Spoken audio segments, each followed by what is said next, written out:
Welcome to online classes. ये lecture number 48 है। 47 में आप लोगों ने यूलर्स थ्योरी पढ़ लिया था। यूलर्स थ्योरी का डेरिवेशन हो चुका था और फार्मूले हो चुके थे। अब उस फार्मूला के बेस पे हम लोग क्वेश्चन देखते हैं। तो क्वेश्चन देखिए, इसमें क्या कह रहा है कि find the maximum axial load that a long column of 5 metre length and 20 centimetre dia can take. The material is structural steel, thickness of the tube 1 centimeter, and the bottom is fixed to a concrete foundation, the top being quite free. Also find the load if the end condition are different, that is both ends pinned, both ends fixed, and one end fixed और one end pinned। Okay, तो यहाँ पे दो part है question में कि first part आपका ये ऊपर वाला पोर्शन है और सेकेंड पार्ट आपका ये है। ओके, तो पहले फर्स्ट पार्ट का देखते हैं, इसमें क्या क्या दिया हुआ है वो हम पहले देख लेते हैं। तो क्वेश्चन के अकॉर्डिंग कह रहा है कि एक ट्यूब है, दैट इज इसका कुछ थिकनेस है ना, और इसकी आउटर डाया दी हुई है और थिकनेस दी हुई है। थिकनेस 1 सेंटीमीटर है, आउटर डाया 20 सेंटीमीटर है। तो यहाँ से हम आउटर डाया और इनर डाया निकाल सकते हैं, है ना। आप लोग लिख देना यहाँ पे outer dia equal to capital T, inner dia equal to small t. Okay, inner dia निकालोगे तो क्या करोगे आप, दोनों थिकनेस को आप घटा दो। तो 1 है सेंटीमीटर, 2 सेंटीमीटर घटा दो, 18 सेंटीमीटर हो गया। ओके, टोटल लेंथ आपका 5 मीटर दिया हुआ है। फर्स्ट केस में क्या कह रहा है, फर्स्ट केस में आपका यहाँ पे लिखा हुआ है कि बॉटम जो है वो fixed to a concrete foundation, that is bottom आपका फिक्स है, the top being quite free. Okay, तो टॉप फ्री है आपका, तो कौन सा कंडीशन हो गया, ये वाला कंडीशन हो गया। तो इसमें इक्विवेलेंट लेंथ क्या होता है, 12। तो जब आप फार्मूला यूज करोगे, एन के वैल्यू बारे में कुछ दिया नहीं है कि आपका कहाँ पे लेटरल सपोर्ट लग रहा है, यहाँ पे लेटरल सपोर्ट के बारे में कुछ नहीं बोला है। दैट इज हमारा जो ये क्वेश्चन है इसमें लेटरल सपोर्ट के बारे में कुछ भी नहीं दिया है कि ये कॉलम है आपका और ये कॉलम, यानी ये आपका इस तरह का कॉलम है ना, और इस कॉलम में कैपिटल डी दिया हुआ है, स्मॉल डी दिया हुआ है, एल दिया हुआ है। तो यहाँ पे लेटरल सपोर्ट लग रहा है या नहीं लग रहा है उसके बारे में कुछ भी मेंशन नहीं है।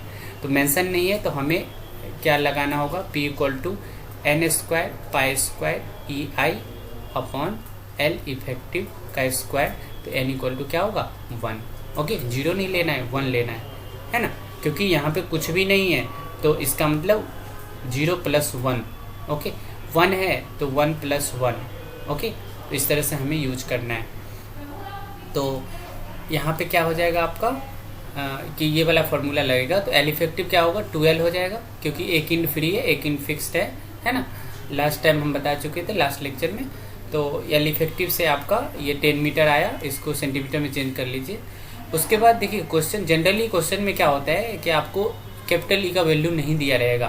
तो आपको याद रखना है कि आपका जो माइल्ड स्टील है, यहाँ पे देखिए कहीं पे मेंशन किया होगा, स्टील आपका मेंशन किया हुआ है। तो स्टील का जो मॉडुलस ऑफ इलास्टिसिटी होता है वो 2 × 10⁶ होता है। ओके, केजी पर सेंटीमीटर स्क्वायर में।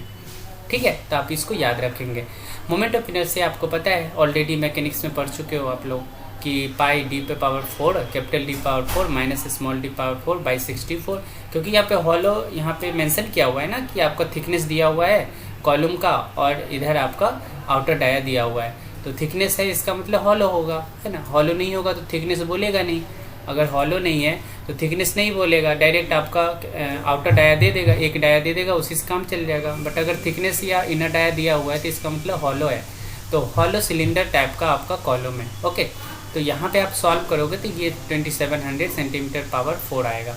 फिर आप पी का वैल्यू रखोगे, तो पी का वैल्यू रखने के बाद क्या होगा, ये आपका इसमें वैल्यू आएगा केजी में। तो आप इसको केजी को आप टन में चेंज कर सकते हो। ठीक है, तो ये आपका फर्स्ट पार्ट यहाँ पे सॉल्व हो गया।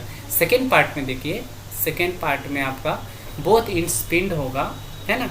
और फिर उसमें जो सेकेंड पार्ट का जो फर्स्ट है वो बोथ इंड पिन्ड है, सेकेंड इसी का बोथ इंड फिक्स्ड है, और थर्ड आपका क्या है, 1 end fixed and other is pinned. Okay, तो इन तीनों का कंडीशन देखते हैं क्या क्या होगा, सिर्फ वैल्यू आपको चेंज करना है। तो दोनों इंड पिन्ड होता है, तो उस कंडीशन में क्या है कि एल इफेक्टिव जो है आपका एल के इक्वल हो जाएगा, है ना। तो यहाँ पे वैल्यू पुट करोगे तो ये वैल्यू आ जाएगा आपका, है ना।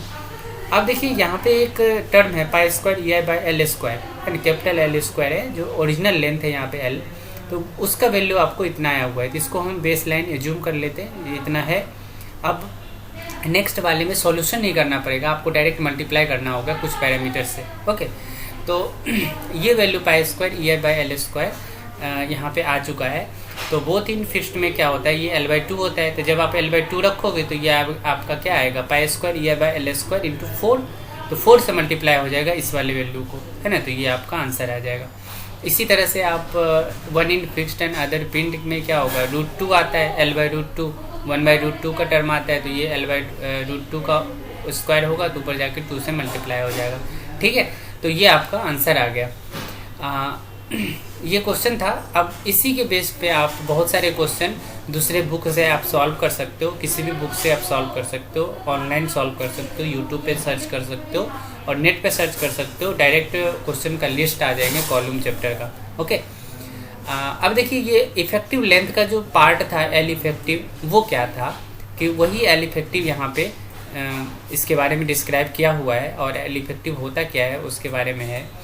तो एल इफेक्टिव ऑलरेडी आप देख चुके हो लेक्चर नंबर 47 में, प्रीवियस लेक्चर में कहाँ से आया था वो देख लेते हैं कि ये वाला जो फार्मूला है आपका, जनरल फार्मूला जो था यूलर्स का जनरल फॉर्म में, n square pi square E I by L effective का स्क्वायर, है ना, यानी एल को एल इफेक्टिव नहीं अगर मान के चल रहा है, जब हमने डिराइव किया था तो दोनों इंड को क्या किया था, दोनों इंड को हमने ये वाला टर्म माना था। तो इस कंडीशन में जो एल इफेक्टिव होता है वो एल के इक्वल होता है। तो हमारा जो डेरिवेशन है वो दोनों तरफ पिंड लेके हमने सॉल्व किया हुआ है कि दोनों तरफ पिन जॉइंटेड है। ओके, पिंड जॉइंटेड है, तो पिंड जॉइंटेड केस में एल इफेक्टिव एल के इक्वल होता है, तो इसलिए हमारे फार्मूला में क्या होता है कि एल का वैल्यू आता है ना। अब इस एल को हमें एल इफेक्टिव में चेंज करना है ताकि दूसरे वाले केस में भी ये यूजफुल हो पाए। तो उसके लिए क्या करना होगा, एन को आप नीचे कर लो तो एल बाई एन हो गया, एल बाई एन की जगह पे 1/n equal to Q assume किया, तो क्यू इंटू एल का स्क्वायर हो गया। अब ये जो क्यू है ये आपका क्या है, इक्विवेलेंट लेंथ का फैक्टर है ना। तो क्यू इंटू एल क्या हो जाएगा, इक्विवेलेंट लेंथ हो जाएगा या इफेक्टिव लेंथ हो जाएगा। ओके, तो इफेक्टिव लेंथ क्या हो जाएगा, क्यू इंटू एल। तो यही चीज़ लिखा हुआ है कि use for all types of long column, सिर्फ लॉन्ग कॉलम के लिए हम यूज कर सकते हैं ये वाला फार्मूला। कभी कभी क्या होता है, वैलिडिटी पूछता है कि आपका जो क्वेश्चन है वो क्वेश्चन लॉन्ग कॉलम है कि नहीं, तो लॉन्ग कॉलम है नहीं है वो हम सिलेंडरनेस रेशियो फाइंड करके फिर हम सॉल्व करते हैं, फिर हम अप्लाई करते हैं कि ये यूलर फार्मूला के द्वारा हमें बकलिंग लोड हमें निकल पाएगा। नहीं निकलता है, यूलर फार्मूला को वेरीफाई नहीं होता है, यानी वैलिडिटी नहीं होता है, वैलिड नहीं होता है, फिर हम क्या करते हैं, दूसरे फार्मूला यूज करते हैं, जैसे रैंकाइन फार्मूला है और सारे हैं, जो बहुत सारे साइंटिस्ट हैं वो सब फार्मूला दिए हुए हैं, बट हमें 2 फार्मूला ज़्यादा यूजफुल होता है कम्पिटिटिव पॉइंट ऑफ व्यू से भी, और यूनिवर्सिटी में भी क्वेश्चन 2 फार्मूले पे आते हैं, एक रैंकाइन फार्मूला होता है, एक यूलर फार्मूला होता है। ओके, तो ये यूलर फार्मूला में ये आपका P इक्वल टू ये है, अब Q नोन होगा तो आप इसको सॉल्व कर सकते हो। ओके, ये आपका थ्योरेटिकल केसेस हैं कुछ कि आपका क्या क्या हो सकता है Q का वैल्यू, 1/2 हो सकता है, 1 हो सकता है, 1/2 हो सकता है, 1 हो सकता है और 0.7 हो सकता है ना। ये दोनों कंडीशन सेम होता है, तो ये कभी पूछा नहीं जाता है, 1 दोनों में है, तो इसीलिए आप एक बार क्वेश्चन देखोगे, 2-3 क्वेश्चन सॉल्व करोगे तो पूरा चेंज मतलब कंसेप्ट आपका क्लियर हो जाएगा। ओके, थ्योरेटिकल इंड कंडीशन जो होता है वो बहुत ही डिफ़िकल्ट होता है, आप रियलाइज़ नहीं कर पाते हैं, प्रैक्टिकली आप उसको रियलाइज़ नहीं कर सकते, है ना। तो हम ऐसा कहेंगे कि जो कॉलम है हमारा फुल्ली फिक्स्ड है और फुल्ली हिंज्ड है, वो एक मिथ है कि कभी नहीं हो सकता है। तो हम लोग क्या करते हैं, अप्रोक्सीमेट डिज़ाइन करते हैं, कभी भी डिज़ाइन करते हैं अप्रोक्सीमेट वैल्यू लेते हैं क्यू का, और जो डिज़ाइनर होता है वो एज्यूम करता है और कुछ अपनी जजमेंट होती है, अपनी जो एक्सपीरियंस होती है उस पर भी क्या होता है, कॉलम का डिज़ाइन करना होता है। अब IS 862 जो है उन्होंने जो ये आपका IS कोड है, जो RCC और स्टील दोनों का अलग अलग कोड है, ये आपका स्टील का स्ट्रक्चर का कोड है, स्टील स्ट्रक्चर का। तो इसके अकॉर्डिंग जो Q का वैल्यू है वो कुछ दिया हुआ है, तो वो आप यहाँ देख सकते हो कि यहाँ पे है, आप नोट कर सकते हो, यहाँ पे आप पॉज कर देना आप अपने वीडियो को, वीडियो पॉज करके आप इसको नोट कर सकते हो। नहीं भी नोट करोगे तो चलेगा, आपको इस सब्जेक्ट में क्वेश्चन पूछे नहीं जाएंगे इससे, आप लोग एक बार पढ़ लेना है इसे, क्योंकि स्टील स्ट्रक्चर जब पढ़ोगे तो वहाँ पे आपका यूज होगा इसका। ओके, तो ये आप पॉज करके आप लोग इसको नोट कर सकते हो, है ना। और ये है कुछ वैल्यू। ओके, तो ये 2 वैल्यू है, तो इन दोनों वैल्यू को आप लोग लिख सकते हो। आप इसको स्क्रीनशॉट लेके आप पढ़ सकते हो इसके बारे में, है ना, नोट कर लेना, ठीक है। तो उसके बाद देखिए, उसके बाद क्या है, उसके बाद आपको वैलिडिटी देखना है। और काजमी का बुक है, काजमी की बुक में पेज नंबर 333 में दिया हुआ है ना। तो वैलिडिटी आपको देखना है। तो वैलिडिटी कैसे चेक करते हैं? वैलिडिटी चेक करते हैं कि आपका जो यील्ड स्ट्रेंथ होता है, कॉलम है तो कॉलम के पास क्या होगा, खुद का यील्ड स्ट्रेंथ होगा, है ना। अब देखो यील्ड स्ट्रेंथ किसका होगा, स्टील के केस में आपका यील्ड स्ट्रेंथ होगा, क्योंकि यील्डिंग कंडीशन किस में होता है, डक्टाइल मटेरियल में। ओके, तो डक्टाइल मटेरियल है तो आपको यील्ड स्ट्रेंथ देखना होगा। और अगर आपका ब्रिटल मटेरियल है तो ब्रिटल मटेरियल क्या क्या हो सकता है, कंक्रीट है तो जनरली आप बिल्डिंग में कॉलम बनाते हो, कंक्रीट का ही बनाते हो, तो ये इससे यहाँ पे क्या होगा आपका ultimate strength. Okay, ultimate strength यहाँ पे आप लोगे अल्टीमेट स्ट्रेंथ। तो अल्टीमेट स्ट्रेंथ इस केस में आएगा, इस केस में यील्ड स्ट्रेंथ आएगा। तो जैसा क्वेश्चन दिया रहेगा उस हिसाब से आप सॉल्व करोगे, है ना। क्वेश्चन में दिया रहेगा अल्टीमेट स्ट्रेंथ, फिर आप कंपेयर करोगे, है ना। तो सपोज कर लीजिए कंप्रेसिव स्ट्रेंथ ऑफ मटेरियल जो है वो आपका दिया हुआ है FC, है ना। तो आपका जो P/A है, P/A जो है वो लेस देन होना चाहिए किसके, FC के लेस देन होना चाहिए। तो P/A कहाँ से आएगा, तो P/A कैसे निकलेगा, तो P/A आप देख लो। P/A आपको पता है P = π² EI/L²। मान लेते हैं हिंज है ना, मतलब दोनों तरफ पिंड है, पिंड कंडीशन है, पिन इंड है दोनों तरफ, तो क्या हो जाएगा L इफेक्टिव = L ना, सपोज कर लेते हैं। तो यहाँ पे आपको स्ट्रेस में चेंज करना है तो P/A लिखना पड़ेगा। तो P/A क्या होगा, π² EI/L² × A, है ना। तो इसको चेंज करोगे तो क्या आएगा, π² I आप नीचे कर लो, L² और A/I। ओके, तो इसको आप चेंज करोगे, आपको पता है R = रेडियस ऑफ जाइरेशन, है ना। कहीं कहीं पे K लिखा होगा, आप जब UC जिंदाल वाले बुक देखोगे वहाँ पे K लिखा होगा। तो रेडियस ऑफ जाइरेशन, है ना, ये क्या होता है, √I/A। ओके, तो यहाँ पे क्या हो जाएगा, I/A करोगे आप तो ये क्या हो जाएगा आपका π²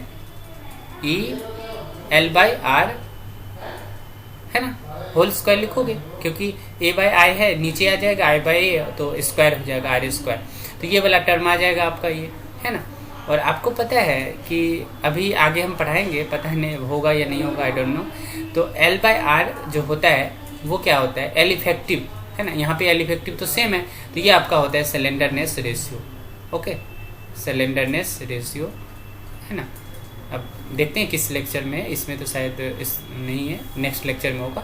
तो स्लेंडरनेस रेशियो जो होता है वो इफेक्टिव लेंथ जो होता है कॉलम का, है ना, या स्ट्रक्चर का, स्ट्रक्चरल मेंबर का, और रेडियस ऑफ जाइरेशन, दोनों का रेशियो आपका स्लेंडरनेस रेशियो होता है। ओके, तो यहाँ से यही चीज़ यहाँ पे डेरिवेशन में आया हुआ है कि लेमडा सॉल्व होके आपका डायरेक्ट इसके जगह पे आपको लेमडा लिखा हुआ है और ये सॉल्व हो गया। Okay, P/A π² E/λ² less than FC। तो लेमडा² का वैल्यू ये आ गया। ओके, तो यहाँ से स्लेंडरनेस रेशियो आपका आया ग्रेटर देन होना चाहिए किसके, π√E/FC। तो जब भी आप डिजाइन करने जाओगे तो मान लीजिए आपके पास ये कंडीशन है, तो अभी हम डिस्कस करते हैं इसको, कि लेमडा इज ग्रेटर देन होना चाहिए आपका π² E/FC। ओके, और √, है ना, ये हो जाएगा लेमडा² हो जाएगा ये। तो लेमडा ग्रेटर देन होना चाहिए किसके, π√E/FC। ओके, तो ये कंडीशन है क्या, इस कंडीशन को थोड़ा सा क्लेरिफाई करते हैं हम लोग कि ये जो कंडीशन है, ये कंडीशन में क्या है आपका, ये पाई का वैल्यू कांस्टेंट है ना। और ई जो है, ई क्या है आपका, modulus of elasticity. Okay, modulus of elasticity है। और FC क्या है आपको, FC क्या है, अभी हम देख चुके हैं, कंप्रेसिव स्ट्रेंथ है ना। तो ये भी प्रॉपर्टी है, ये आपका प्रॉपर्टी है। तो कंक्रीट है तो कंक्रीट के मॉडुलस ऑफ इलास्टिसिटी आपको पता होगी। एफसी है तो एफसी क्या है, कंप्रेसिव स्ट्रेंथ है। तो आप कंक्रीट क्यूब बनाओगे, क्यूब बना के और उसको आप यूटीएम मशीन पे ले जाके वहाँ से वैल्यू निकालोगे। तो ये एफसी भी आपको नोन होगा, यानी नोन हो जाएगा, आप निकाल लोगे। और ये भी आपके पास है वैल्यू, पाई आपका कांस्टेंट है, तो वहाँ से आप बता सकते हो कि लेमडा का जो वैल्यू है वो कितना आ रहा है। अगर लेमडा का वैल्यू, जो वैल्यू यानी डिजाइन आपने किया है उसका वैल्यू, और जो आपका ये वैल्यू है पाई और √E/FC, है ना, उससे ज़्यादा आ रहा है, तो फिर आप क्या करोगे, यूलर का फॉर्मूला आप अप्लाई कर सकते हो, यूलर का थ्योरी आप अप्लाई कर सकते हो। ठीक है, अंडरस्टूड है ना, यहाँ तक क्लियर? Okay, thank you.